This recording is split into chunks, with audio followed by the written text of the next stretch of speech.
வணக்கம் teachers. Isai Balachandran Kandasamy. Psychology PO psychology class நம்ம பார்க்க ஆரம்பிச்சலாம். மனித வளர்ச்சியில் சில முக்கிய நிலைகளும் அவற்றின் இயல்புகளும் அப்படிங்கிற தலைப்பில் இருந்து பிறந்தது முதல் குமரப்பருவம் வரையான வளர்ச்சியை பற்றி இன்னைக்கு நம்ம பார்க்கலாம். இது என்ன அப்படின்னா, முதல்ல அறிமுகம் ஸ்டார்டிங்கில் என்னன்றதை நம்ம தெரிஞ்சுக்கிட்டோம் அப்படின்னா, அதாவது உயிரும் உணர்ச்சிகளும் இருக்கக்கூடிய விலங்குகள் மாதிரியே மனிதனும் வளர்ச்சி அடைகிற உயிரினும் சொல்லப்படுது. பிறப்புல இருந்து இறப்பு வரைக்கும் தொடர்ச்சியாக பல மாறுதல்கள் இந்த மனிதன் சந்திச்சுட்டா வர்றான் அப்படிங்கிற ஒரு விஷயத்தையும் நம்ம சொல்றாங்க. மனிதனுடைய வளர்ச்சியில வரக்கூடிய இந்த மாதிரியான மாறுதல்களை ஒரு குறிப்பிட்ட சில நிலைகளாக பிரிக்கலாம்.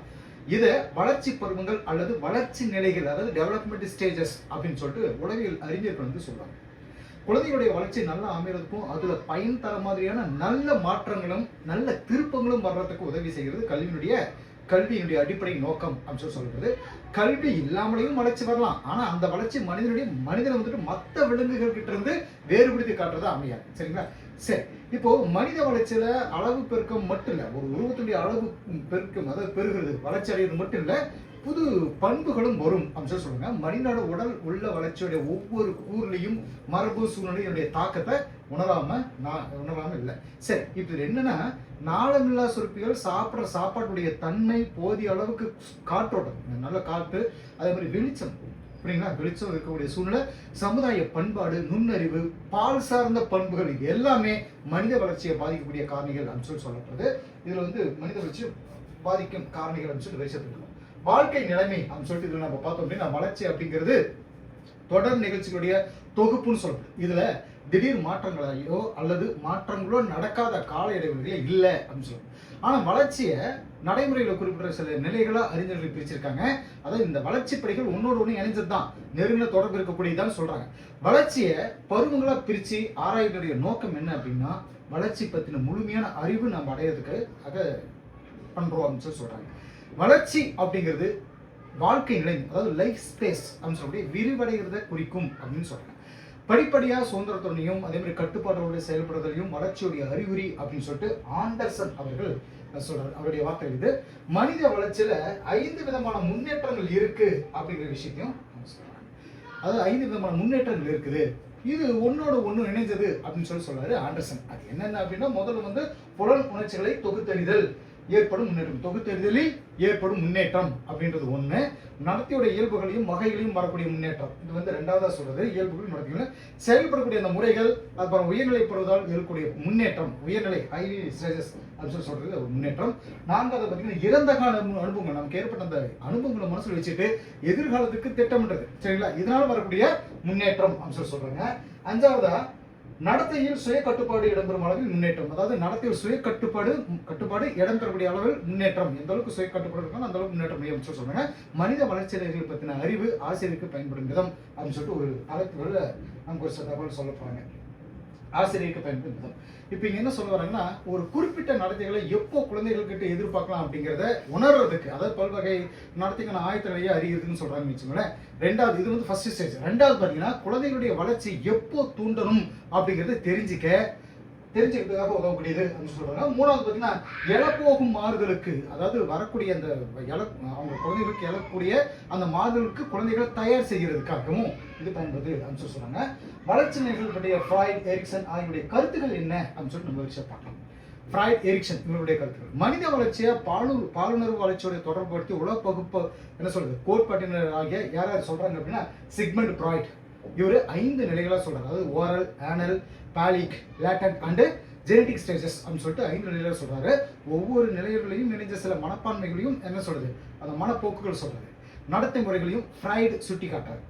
சில நேரங்களில் பல காரணங்களால கீழ்நிலையிலேயே ஒருத்தருடைய நடத்தை தொடர்ந்து இருந்துட்டு இருக்குன்னு வச்சுக்கோங்களேன். கீழ்நிலையை ரொம்ப லோ லெவலில் இருக்குன்னு வச்சுன்னா, வயசு அதிகமானாலும் அந்த முதிர்ச்சி குன்றிய நடத்தை வரதான் செய்யும். சரிங்களா? எரிக்சன் அப்படிங்கிறவரு எரிக்சன் அப்படிங்கிற என்ன சொல்றேன்னா, மனித வளர்ச்சியிலையும் பாலுணர்ச்சி மாதிரியான உடல் தேவைகளை விட சமூக பிரச்சனைகளுக்கு அதிக முக்கியத்துவம் கொடுத்து 8 வளர்ச்சி நிலைகள், அதாவது சைக்கோ சோசியல் ஸ்டேஜஸ் அப்படின்னு சொல்றது அப்படின்னு சொல்லிட்டு அவர் சொல்லியிருக்காரு. குழந்தை வளர அதனுடைய சமூக தொடர்பு விரிவும் அவருடைய சிக்கலும் அடையுது அப்படின்னு ஒரு விஷயத்தையும் அவங்க சொல்றாங்க. சரிங்களா?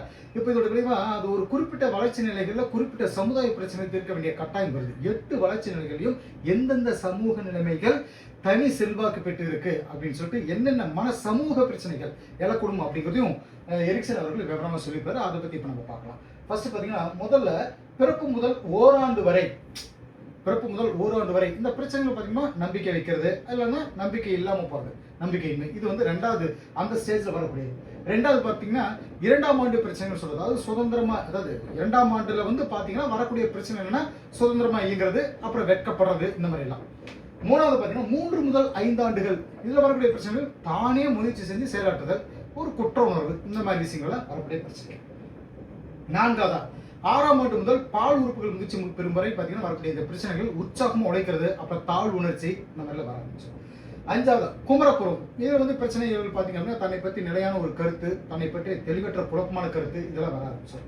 6ஆவது பார்த்தீங்கன்னா முன்முதிர் பருவம். இதில் வரக்கூடிய பிரச்சனை நெருக்கமான உறவும் ஒருமைப்பாட்டு உணர்வும் தனிப்பட்ட நிலைமை சொல்லி சொல்றது. 7ஆவது பார்த்தீங்கன்னா நடுமுதிர் பருவம். பிரச்சனைகள் தன்னுள் ஒடுங்கி செயல்படுது, அந்த பின்னாடி வரக்கூடிய ஸ்டேஜ். பின் முதிர் பருவம் 8வது இதில் வரக்கூடியதுன்னா இதில் வரக்கூடிய பிரச்சனை நேர்மை, முழுமையான நம்பிக்கை இழப்பு, நம்பிக்கை இல்லாமல் இருக்கிறது, அது கடைசி ஸ்டேஜில் முதிர்ச்சி. இருந்தாலும் எரிக்சனுடைய கருத்துக்களுக்கு ஆய்வு சான்றுகள் பார்த்தீங்கன்னா கம்மியாக தான் இருக்கு. இதே மாதிரி கோல்பர்க் ஒழுக்க வளர்ச்சி நிலைகளையும் ஹார்லாக் அப்படிங்கிற 10 வளர்ச்சி நிலைகளையும் சொல்றாங்க. சரிங்களா? கோல்பர்க், ஹார்லாக் இவங்களை பார்த்தீங்கன்னா 10 வளர்ச்சி நிலைகளையும் சொல்றாங்க. முக்கியமான வளர்ச்சி பருவம், அதாவது இம்பார்ட்டன்ட் டெவலப்மெண்டல் ஸ்டேஜஸ் அப்படின்னு சொல்லக்கூடியது பார்த்தீங்கன்னா இந்த ஒவ்வொரு பருவத்திலும் காணப்படக்கூடிய அந்த சில முக்கிய வளர்ச்சி இயல்புகளுடைய அடிப்படையில், அந்த வளர்ச்சியுடைய இயல்புகளுடைய அடிப்படையில் மனித வாழ்வு பற்றி இப்போ பார்க்கணும். பார்த்தீங்கன்னா ஃபர்ஸ்ட் பிறப்புக்கு முக்கிய வளர்ச்சி பருவங்கள். பிறப்புக்கு முந்தைய நிலை 3 ஸ்டேஜஸ் சொல்றாங்க, அதாவது ஜெர்மல் பீரியட் 2லிருந்து 8 வாரங்கள், இதில் ஒன்று ரெண்டாவது சொல்றாங்க, 2லிருந்து 8 வாரங்கள் வரைக்கும் சொல்றது, அதை எம்பிரியோனிக் ஸ்டேஜஸ் சொல்றது. 3வது பார்த்தீங்கன்னா 9வது வாரம் முதல் பிறப்பு வரை, அதாவது என்ன சொல்றாங்கன்னா இந்த முக்கிய வளர்ச்சி பிறப்புக்கு முந்தைய நிலையிலேயே இதுல 3 நிலைகள் இருக்கு, அந்த 3 நிலைகள் தான் இங்க சொல்லப்படுது. சரிங்களா? இந்த இது வந்து பாத்தீங்கன்னா ஃபைட்டியல் ஸ்டேஜ் அப்படின்னு சொல்றது. முதல்ல ஆரம்ப நிலையில பாத்தீங்கன்னா கருமுட்டை அளவுல பெருசாகி அப்புறம் 1/8 ஒரு பங்கு அங்குலம் அளவுக்கு இருக்கக்கூடிய ஒரு உயிரின்னு சொல்லிட்டு ஒரு தொகுப்பா உருவாகுது கருமுட்டையில. இதுக்கப்புறம் அந்த சூழல் 8வது வாரம் வரைக்கும் இருக்கக்கூடிய அந்த பிண்ட நிலை பல்வேறு உறுப்புகள் வளர்றதுக்கு ஆரம்பிக்குது. அப்பதான் அந்த 8வது வாரத்துல தான் உறுப்புகள் வளர ஆரம்பிக்குது.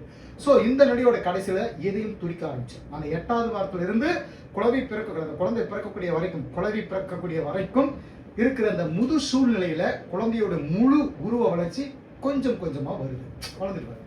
அடுத்து 2வதா பாத்தீங்கன்னா பிறப்புக்கு பிந்தைய நிலைகள் அப்படின்னு சொல்றது, அதாவது போஸ்ட் ஸ்டேஜஸ் சொல்றது. ஒண்ணு குழந்தை பருவம். பிந்தைய நிலையில் வந்து பாத்தீங்கன்னா குழந்தை பருவம். இதுல வரிசை ஒவ்வொன்று பார்த்தலாம். குழந்தை பருவங்க, அதாவது இன்ஃபான்சின்னு சொல்றது, பிறப்பு முதல் 3 வயது வரை இருக்கக்கூடியது. 2வது பார்த்தீங்கன்னா குழந்தை பருவம் அல்லது பிள்ளை பருவம், சைல்ட்ஹுட்னு சொல்றது. முன் குழந்தை பருவம், அதுல பின் குழந்தை பருவம் 2 இருக்கு. முன் குழந்தை பருவத்துல 3லிருந்து 6 வயசு வரைக்கும் இருக்குது. பின் குழந்தை பருவங்கிறது 7லிருந்து 10 வயசு வரைக்கும் இருக்கக்கூடியது. 3வது பார்த்தீங்கன்னா குமரப்பருவம், அடல்சென்ஸ் அப்படின்னு சொல்றது. இதுல முன் குமரப்பருவம், பின் குமரப்பருவம், இடையிலேயே இன்னொரு குமரப்பருவம்னு ஒன்று இருக்கு. முன் குமரப்பருவங்கிறது 11 வயசுலேருந்து 13 வயசு வரைக்கும் இருக்கிறது. குமரப்பருவம் அப்படிங்கிறது 13 வயசுலேருந்து 15 வயசு வரைக்கும் இருக்கிறது. பின் குமரப்பருவங்கிறது 16 வயசுலேருந்து 19 வயசு வரைக்கும் இருக்கக்கூடியது, அது டீனேஜ் டைம்ல வந்துடுறது. 4வது பார்த்தீங்கன்னா முதிர் பருவம், அதாவது அடல்ட்ஹுட் அப்படின்னு சொல்லக்கூடியது.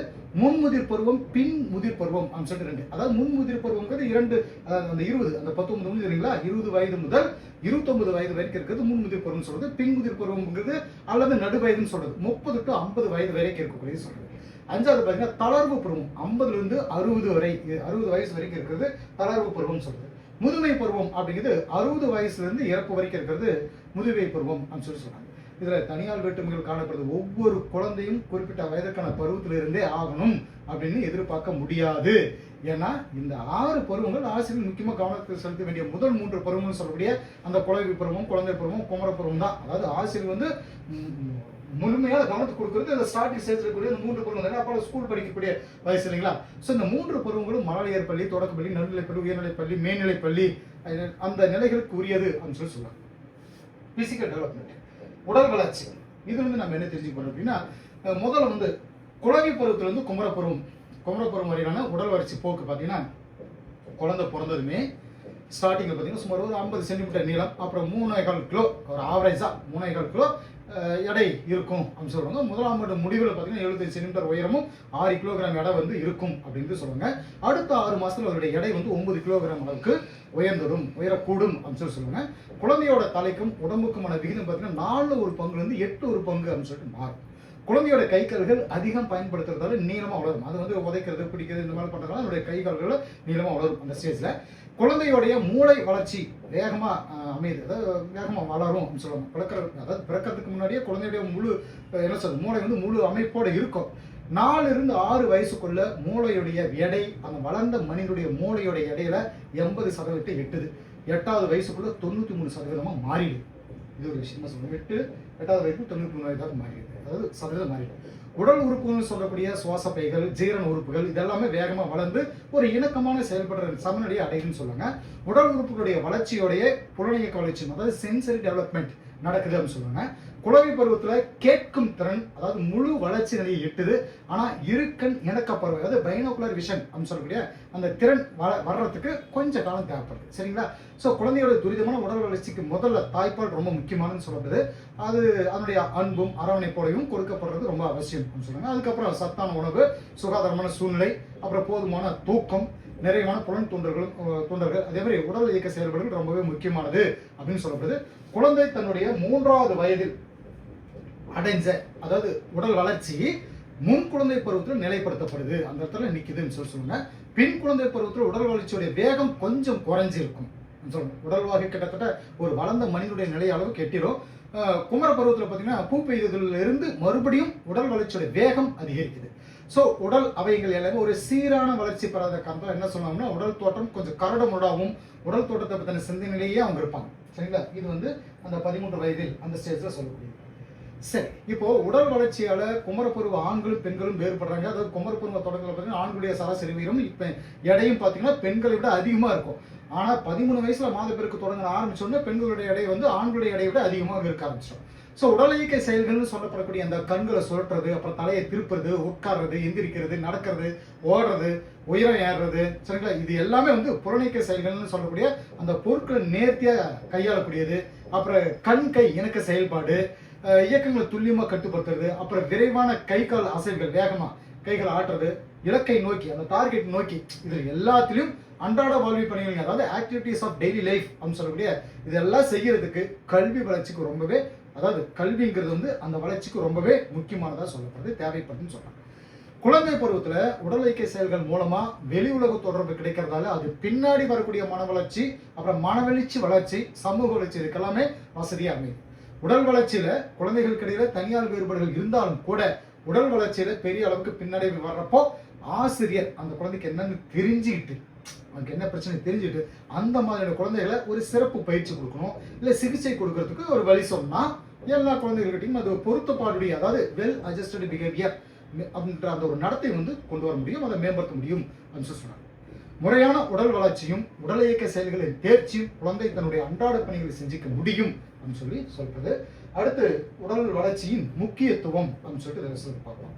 1, தாழ்வு மனப்பான்மை. ஏன் அப்படின்னா ஒருத்தருடைய உடல் இயல்புகள் மற்றவங்க அவர்கிட்ட நடந்துக்கிற முறையும் அவர் செயல்படுற விதத்தையும் பெரிய அளவுக்கு தீர்மானிக்கிறதோட தற்கருத்து, அதாவது செல்ஃப் கான்செப்ட், சமூக அந்தஸ்து இது எல்லாமே உருவாக்குறதுல பங்கெடுத்துக்குன்னு சொல்றது.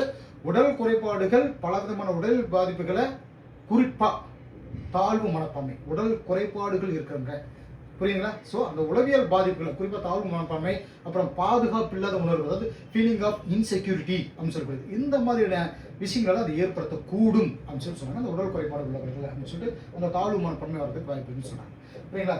இதுல உடல் 2வது பாயிண்டா பார்த்தீங்கன்னா உடல் வளர்ச்சியும் புலனியக்க வளர்ச்சியும், அதாவது உடல் வளர்ச்சியும் புலனியக்க வளர்ச்சியும் ஒன்னோடு ஒன்று இணைஞ்சதுன்னு சொல்லப்படுது. குழந்தைகள் தம் புலன் உறுப்புகள் வாயிலாவோ புற உலகத்தோடு வெளி உலகத்துடைய அந்த தொடர்பு வச்சிருக்கிறதாலோ உடல் இயக்க வளர்ச்சி அப்படிங்கிறது அறிவு வளர்ச்சி, மனவெளிச்சி வளர்ச்சி, சமூக வளர்ச்சி இதெல்லாமே ஏற்படுறதுக்கு அடிப்படையா இருக்குது. சரிங்களா? 3வது பார்த்தீங்கன்னா குறைபாடுகள். என்ன அப்படின்னா உடல் வளர்ச்சி ஏற்படக்கூடிய குறைபாடுகள் குழந்தைகள்கிட்ட பொருத்தப்பாடு இல்லாத நடத்தை இதெல்லாம் வர்றதுக்கு காரணமா இருக்கு அப்படின்னு சொல்லுவாங்க. முறையான, அதாவது இன்னும் பார்த்தீங்கன்னா குழந்தை தனித்து இயங்குறதுக்கு தேவையான செயல்திறன்கள், அதாவது ஃபங்க்ஷனல் ஸ்கில்ஸ் அப்படின்னு சொல்லக்கூடிய அந்த வளர்ச்சி அடைகிறதுக்கு முறையான அந்த உடல் இயக்க வளர்ச்சி ரொம்பவே அவசியம். இது மாதிரியான தொழில் திறன்களும் சுய உதவி திறன்களும் உருவாகிறதுக்கு சீரான உடல் இயக்க வளர்ச்சி அவசியம். நல்ல ஊட்டச்சத்தோட அந்த குழந்தை நல்ல வளர்ச்சி அடைஞ்சிட்டு இருந்தால் அது பெட்டரா இருக்கும் அப்படின்னு சொல்லி சொல்றாங்க. 5வதா ஒருத்தருடைய கற்கும் ஆற்றல், ஆரோக்கியமான உடல் வளர்ச்சியும் நெருங்கின தொடர்பும் இருக்கு. தொகுத்து சொல்லணும்னு வச்சுக்கோங்க, மனித வளர்ச்சியோட எல்லா கூறுகளுக்கும் அடிப்படையா இருக்கிறது உடல் வளர்ச்சியே அப்படின்னு உறுதியா சொல்ல முடியும். அப்படிங்கிறதோட இன்றைய கிளாஸ் வீடியோஸ் இதோட கம்ப்ளீட் பண்ணிப்போம். அடுத்த ஒரு வீடியோ சந்திப்போம். தேங்க்யூ.